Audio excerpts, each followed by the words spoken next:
God said to Jacob, "Arise, go up to Bethel and live there. Make there an altar to God who appeared to you when you fled from the face of Esau your brother." Then Jacob said to his household and to all that were there with him, "Put away the foreign gods that are among you. Purify yourselves, change your garments. Let's arise and go up to Bethel. I will make there an altar to God who answered me in the day of my distress and was with me on the way which I went." They gave to Jacob all the foreign gods which were in their hands, and the rings which were in their ears, and Jacob hid them under the oak which was by Shechem. They travelled, and a terror of God was on the cities that were around them, and they didn't pursue the sons of Jacob. So Jacob came to Luz, that is, Bethel, which is in the land of Canaan, he and all the people who were with him. He built an altar there, and called the place El Beth El, because God was revealed to him, when he fled from the face of his brother. Deborah, Rebekah's nurse, died, and she was buried below Bethel under the oak, and its name was called Allon Bacuth. God appeared to Jacob again when he came from Paddan Aram and blessed him. God said to him, "Your name is Jacob. Your name shall not be Jacob anymore, but your name will be Israel." He named him Israel. God said to him, "I am God Almighty. Be fruitful and multiply. A nation and a company of nations will be from you, and kings will come out of your body. The land which I gave to Abraham and Isaac, I will give it to you, and to your offspring after you I will give the land." God went up from him in the place where he spoke with him. Jacob set up a pillar in the place where he spoke with him, a pillar of stone. He poured out a drink offering on it, and poured oil on it. Jacob called the name of the place where God spoke with him Bethel. They travelled from Bethel. There was still some distance to come to Ephrath, and Rachel travailed. She had hard labour. When she was in hard labour, the midwife said to her, "Don't be afraid, for now you will have another son." As her soul was departing, for she died, she named him Benoni, but his father named him Benjamin. Rachel died and was buried on the way to Ephrath, also called Benjamin. Jacob set up a pillar on her grave. The same is the pillar of Rachel's grave to this day. Israel travelled and spread his tent beyond the power of Eder.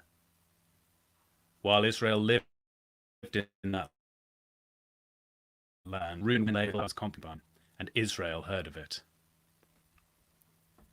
Now the sons of Jacob were 12. The sons of Leah, Reuben, Jacob's firstborn, Simeon, Levi, Judah, Issachar, and Zebulun. The sons of Rachel, Joseph and Benjamin. The sons of Bilhah, Rachel's servant, Dan and Naphtali. The sons of Zilpah, Leah's servant, Gad and Asher. These are the sons of Jacob who were born to him in Paddan Aram. Jacob came to Isaac his father, to Mamre, to Kiriath Arba, which is Hebron, where Abraham and Isaac lived as foreigners. The days of Isaac were 180 years. Isaac gave up the spirit and died, and was gathered to his people, old and full of days. Esau and Jacob, his sons, buried him. Now this is the history of the generations of Esau, that is, Edom. Esau took his wives from the daughter of Canaan, Adah, the daughter of Elon the Hittite, and Oholibamah, the daughter of Anah, the daughter of Zibeon the Hivite, and Basemath, Ishmael's daughter, sister of Nebaioth. Adah bore to Esau Eliphaz, Basemath bore Ruel. Oholibamah bore Jeish, Jaalam, and Korah, and these are the sons of Esau who were born to him in the land of Canaan. Esau took his wives, his sons, his daughters, and all the members of his household, with his livestock, all his animals, and all his possessions which he had gathered in the land of Canaan, and went into a land away from his brother Jacob, for their substance was too great for them to dwell together, and the land of their travels couldn't bear them because of their livestock. Esau lived in the hill country of Seir. Esau is Edom. This is the history of the generations of Esau, the father of the Edomites of the hill country of Seir. These are the names of Esau's sons: Eliphaz, the son of Adah, the wife of Esau, and Reuel, the son of Basemath, the wife of Esau. The sons of Eliphaz were Teman, Omar, Zepho, and Gatam, and Kenaz. Timnah was concubine to Eliphaz, Esau's son, and she bore to Eliphaz Amalekal. These are the descendants of Adah, Esau's wife. These are the sons of Reuel: Nahath, Zerah, Shammah, and Mizah. These were the descendants of Basemath, Esau's wife. These were the sons of Oholibamah, the daughter of Anah, the daughter of Zibeon, Esau's wife. She bore to Esau Jeush, Jaalam, and Korah. These are the chiefs of the sons of Esau, the sons of Eliphaz, the firstborn of Esau: Chief Teman, Chief Omar, Chief Zepho, Chief Kenaz, Chief Korah, Chief Gatam, Chief Amalek.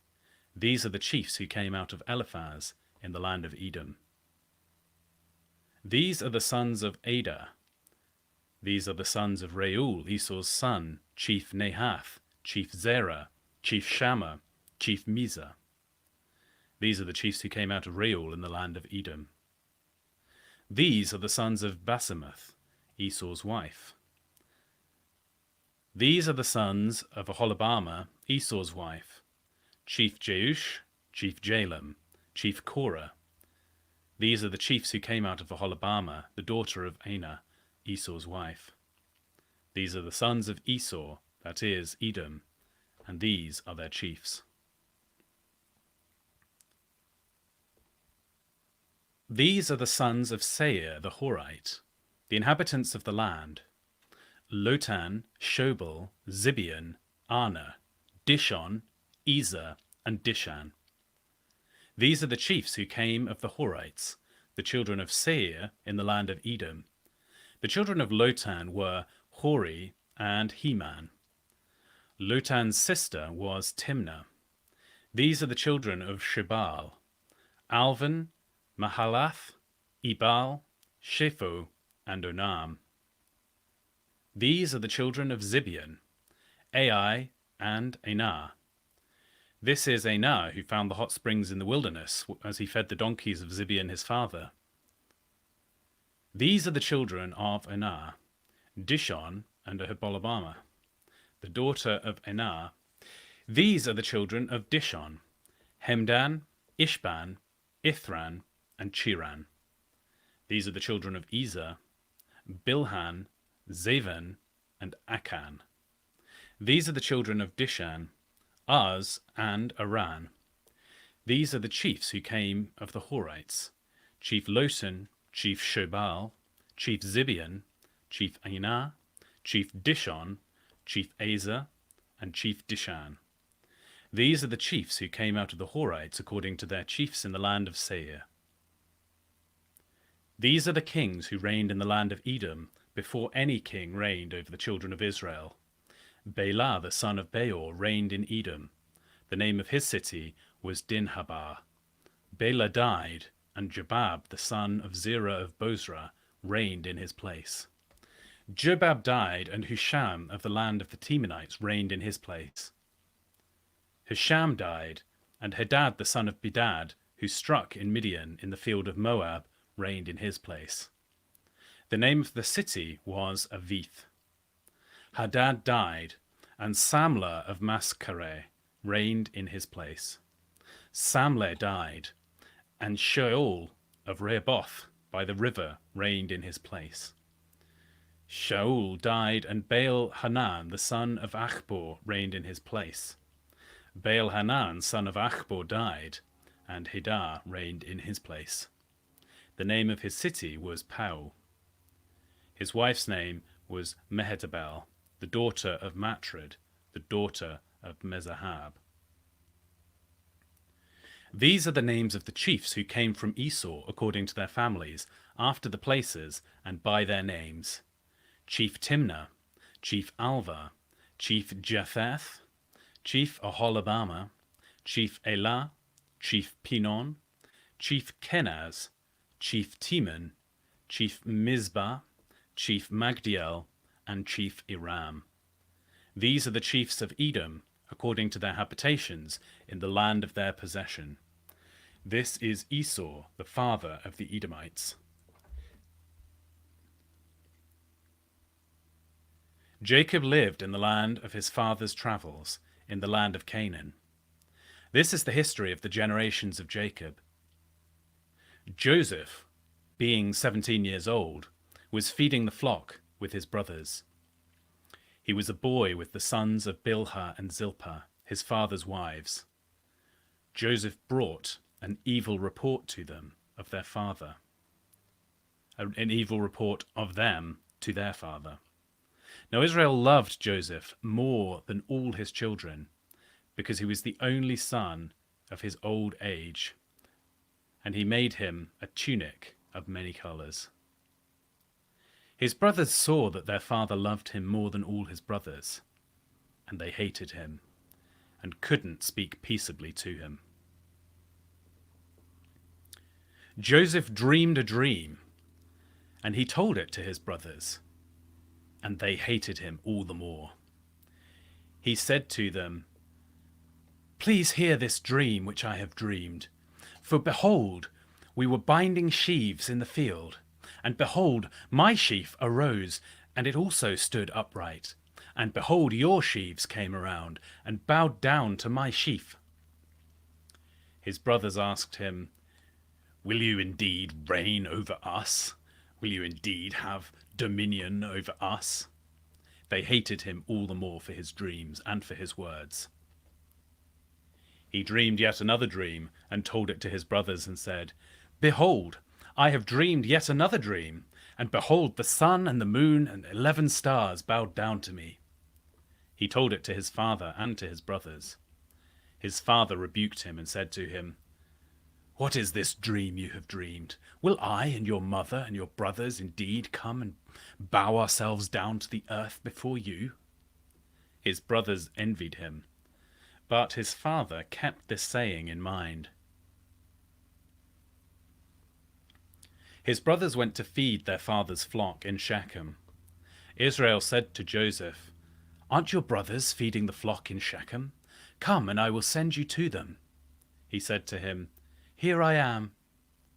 He said to him, "Go now, see whether it is well with your brothers and well with the flock, and bring me word again." So he sent him out of the valley of Hebron, and he came to Shechem. A certain man found him, and behold, he was wandering in the field. The man asked him, "What are you looking for?" He said, "I am looking for my brothers. Tell me, please, where they are feeding the flock." The man said, "They have left here, for I heard them say, 'Let's go to Dothan.'" Joseph went after his brothers, and found them in Dothan. They saw him afar off, and before he came near, they conspired against him, to kill him. They said to one another, "Behold, this dreamer comes. Come now, therefore, let's kill him, and cast him into one of these pits, and we will say, 'An evil animal has devoured him.' We will see what becomes of his dreams." Reuben heard it, and delivered him out of their hand, and said, "Let's not take his life." Reuben said to them, "Shed no blood. Throw him in this pit that is in the wilderness, but lay no hand on him, that he might deliver him out of their hand, to restore him to his father."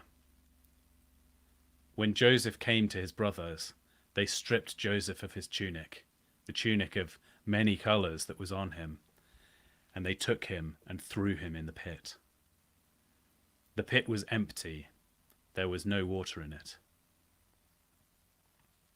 They sat down to eat bread, and they lifted up their eyes and looked, and saw a caravan of Ishmaelites was coming from Gilead, with their camels bearing spices and balm and myrrh, and going to carry it down to Egypt.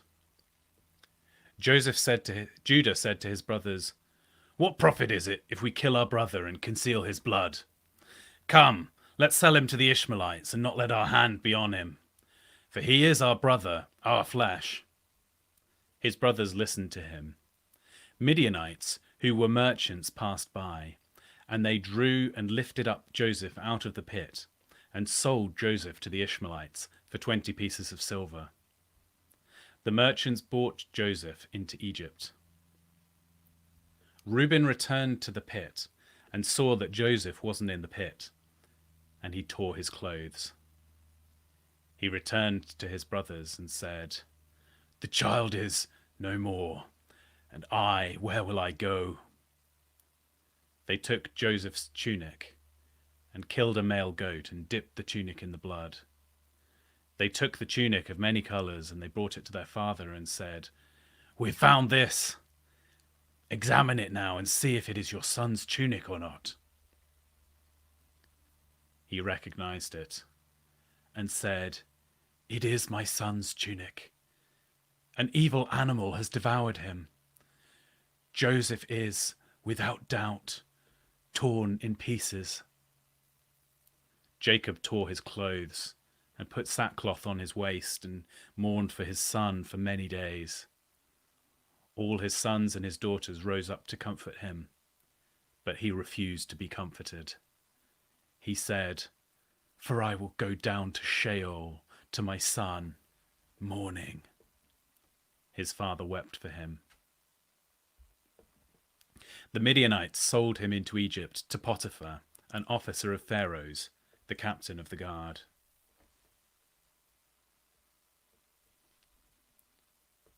At that time, Judah went down from his brothers and visited a certain Adullamite whose name was Hirah.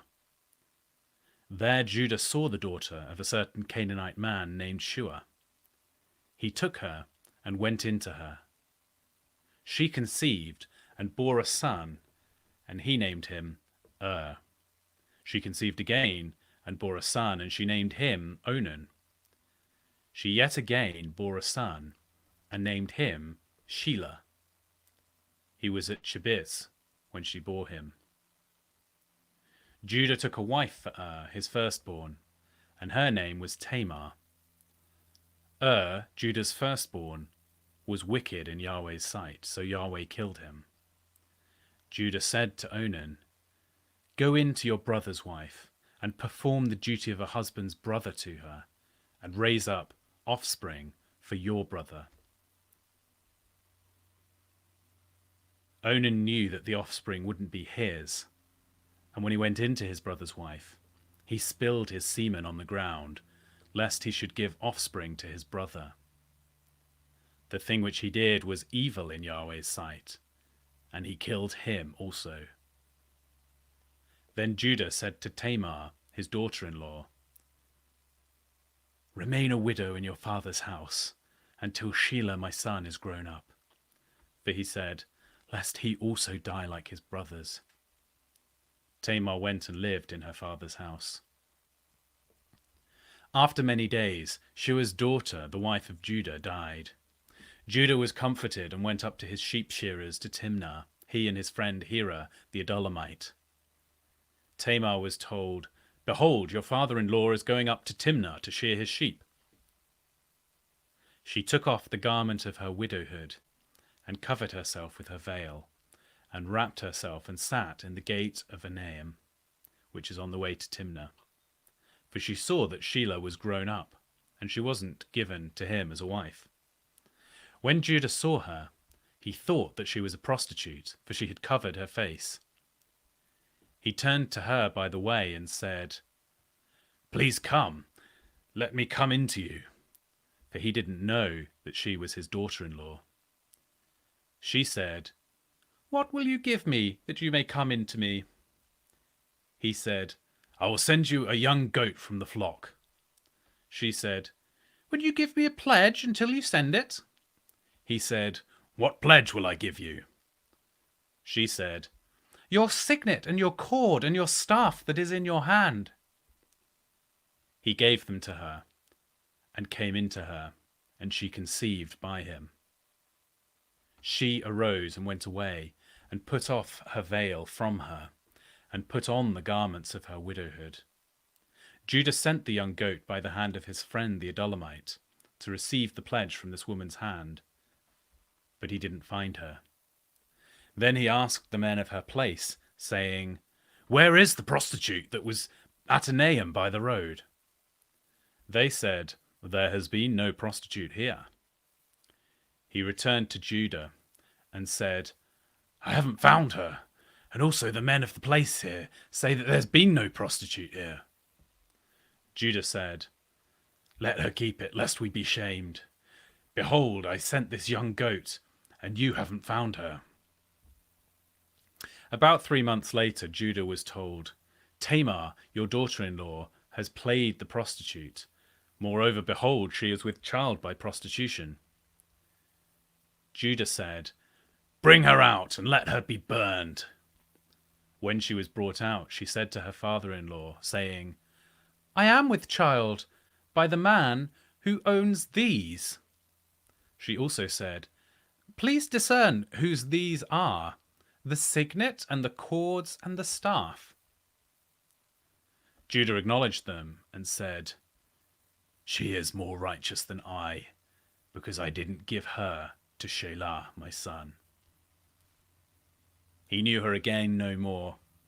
In the time of her travail, behold, twins were in her womb.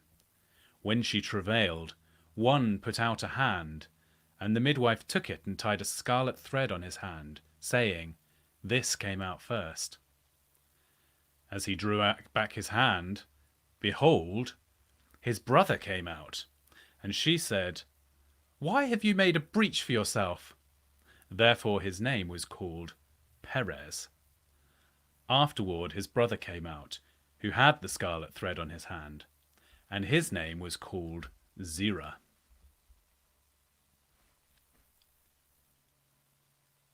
Joseph was brought down to Egypt. Potiphar, an officer of Pharaoh's, the captain of the guard, an Egyptian, brought him from the hand of the Ishmaelites that had brought him down there. Yahweh was with Joseph, and he was a prosperous man. He was in the house of his master the Egyptian. His master saw that Yahweh was with him, and that Yahweh made all that he did prosper in his hand. Joseph found favor in his sight. He ministered to him, and Potiphar made him an overseer over his house and all that he had put into his hand. From the time that he made him an overseer in his house and over all that he had, Yahweh blessed the Egyptian's house for Joseph's sake. Yahweh's blessing was on all that he had in the house and in the field. He left all that he had in Joseph's hand. He didn't concern himself with anything except the food and which he ate. Joseph was well built and handsome. After these things, his master's wife set her eyes on Joseph, and she said, "Lie with me." But he refused and said to his master's wife, "Behold, my master doesn't know what is with me in the house, and he has put all that he has into my hand. No one is greater in this house than I am, and he has not kept back anything from me but you, because you are his wife. How then can I do this great wickedness and sin against God?" As she spoke to Joseph day by day, he didn't listen to her, to lie by her, or to be with her. About this time he went into the house to do his work, and there were none of the men of the house inside. She caught him by his garment, saying, "Lie with me." He left his garment in her hand and ran outside. When she saw that he had left his garment in her hand and had run outside, she called to the men of the house and spoke to them, saying, "Behold, he has brought a Hebrew in to mock us. He came to lie with me, and I cried in a loud voice. When he heard that I lifted up my voice and cried, he left this garment by me and ran outside." She laid up his garment by her until his master came home. She spoke to him according to these words, saying, "The Hebrew servant whom you have brought to us came in to me to mock me. As I lifted up my voice and cried, he left his garment by me and ran outside." When his master heard the words of his wife which she spoke to him, saying, "This is what your servant did to me," his wrath was kindled. Joseph's master took him and put him in the prison, the place where the king's prisoners were bound, and he was there in custody. But Yahweh was with Joseph, and showed kindness to him, and gave him favor in the sight of the keeper of the prison. The keeper of the prison committed to Joseph's hand all the prisoners who were in the prison. Whatever they did there, he was responsible for it. The keeper of the prison didn't look after anything that was under his hand, because Yahweh was with him, and that which he did, Yahweh made it prosper. After these things, the butler of the king of Egypt and his baker offered the Lord the king of Egypt. Pharaoh was angry with his two officers, the chief cupbearer and the chief baker. He put them in custody in the house of the captain of the guard, into prison, the place where Joseph was bound. The captain of the guard assigned them to Joseph, and he took care of them. They stayed in prison many days. They both dreamed a dream, each man his dream, in one night. Each man according to the interpretation of his dream, the cupbearer and the baker, the king of Egypt, who were bound in the prison. Joseph came into them in the morning and saw them, and saw that they were sad. He asked Pharaoh's officers who were there with him in custody in his master's house, saying, "Why do you look so sad today?" They said to him, "We have dreamed a dream, and there is no one who can interpret it." Joseph said to them, "Don't interpretations belong to God? Please tell it to me." The chief cupbearer told his dream to Joseph and said to him, "In my dream, behold, a vine was in front of me, and in the vine were 3 branches. It was as though it budded, it blossomed, and its clusters produced ripe grapes. Pharaoh's cup was in my hand, and I took the grapes and pressed them into Pharaoh's cup. I gave the cup into Pharaoh's hand." Joseph said to him, "This is its interpretation. The 3 branches are 3 days. Within 3 more days, Pharaoh will lift up your head and restore you to your office. You will give Pharaoh's cup into his hand the way you did when you were his cupbearer. But remember me when it is well with you.